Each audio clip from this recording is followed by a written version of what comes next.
Art college, art কলেজের পরিবেশটা তখন কেমন ছিল, আর্ট কলেজে কি ধরনের ছবি আঁকা হতো, কি কি অ্যাক্টিভিটি ছিল, কি কি চলতো, মানে মানুষ মানে সচেতনতা কেমন ছিল ওই শিল্পী সমাজের, সেটার থেকে আমার শুরু। তো এখন আমি তো শিল্প চর্চা করছি, আমরা যারা শিল্পীরা শিল্প চর্চা করছি, বাংলাদেশের বয়স্ক অর্থনীতি না, এই যে শিল্প চর্চার মাধ্যমে যে ইতিহাস থাকতে হবে, শিল্প চর্চার যে ইতিহাস, সেই ইতিহাসটা খুবই জরুরি। এই কারণে জরুরি যে শিল্পী শুধুমাত্র নিজের সুন্দর ছবি করতে গেলে আমি খারাপ হয়ে পারছি না, এই ছবি কি ছবি আঁকবো না আঁকবো সেটা শিল্পীর নিজের স্বাধীনতা, কিন্তু সচেতন ভাবে ছবি আঁকা এটা আরেকটা কাজ। সেই কাজের অনুপ্রেরণা কিন্তু আমি ব্যক্তিগত ভাবে আর্ট কলেজে ঢোকার পরেই পেয়েছি।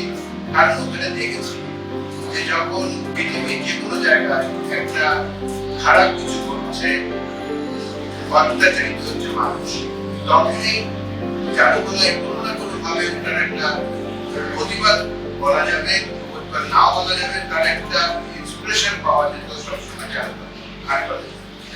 তো সেটা আমাকে অনেকভাবে অনুপ্রাণিত করেছে এবং আমি অনেকদিন যাবতই এই এখনকার যে এবারে যে আমার এক্সিবিশনটা প্রদর্শনীটা, এই ধরনের কাজ আমি অনেকদিন যাবত করে আসছি। এই মানুষের মধ্যে যে হানাহানি, তার কারণে যে গণহত্যার শিকার মানুষ, সেটা আমার বিষয়বস্তু অনেকদিন যাবত। তবে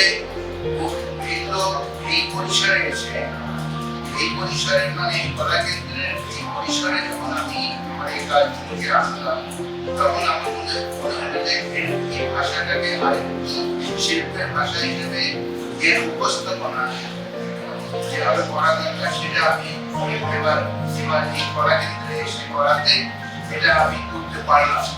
তো অনেক শিল্পের উপস্থাপনাতে বড় জিনিস এটা, এবং এখান থেকে মানুষের থেকে আকর্ষণ হয় বা মানুষকে ভালো লাগে বা দেখা পায়, আনন্দ পায়, যেটাই হোক ওই জিনিসটা আমার এই চর্চা অনেকদিন যাবতীয় করছে। কিন্তু এবার আমি সুযোগ মানে এই কলাকেন্দ্রে অনুষ্ঠানটা করার কারণে এটার ভাষাটাকে আরো ভালোভাবে আনতে পারবো।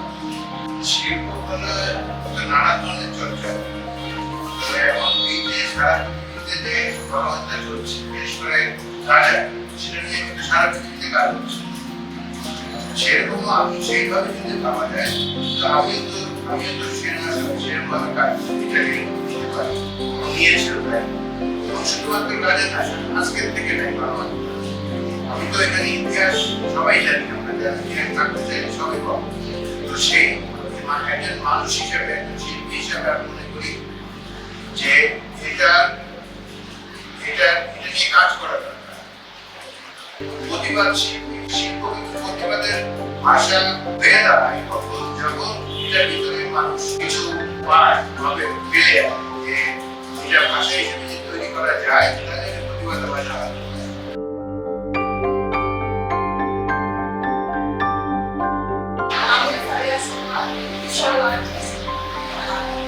অনেকদিন আমাদের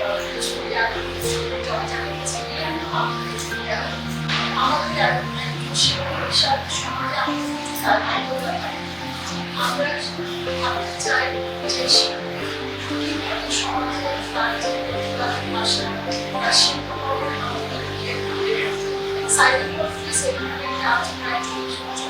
আসছে এবং আমি বলবো যে এটা একটা সুন্দর প্রয়াস, একজন শিল্পী তার সামাজিক দায়িত্ব শিল্প রচনা করে সবার সাথে শেয়ার করবে।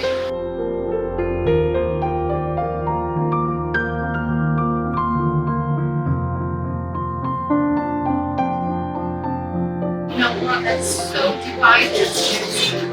There's a rule of pluralism that's given to democracy. How are president know so how are we or how are we actually simple message? I think today at the exhibition we are asked all of them the very eminent artist who I work on with Simon Joyce.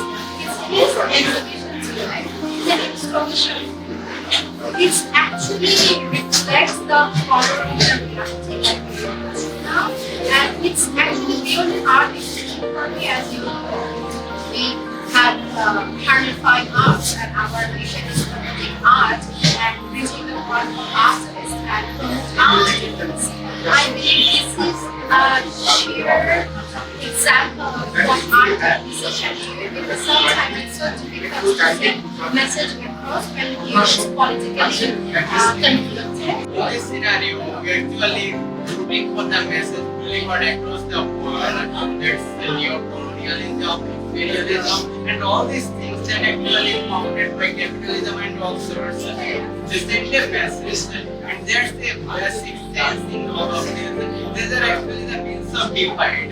The world, they are trying to divide us and rule us and occupy us one by one.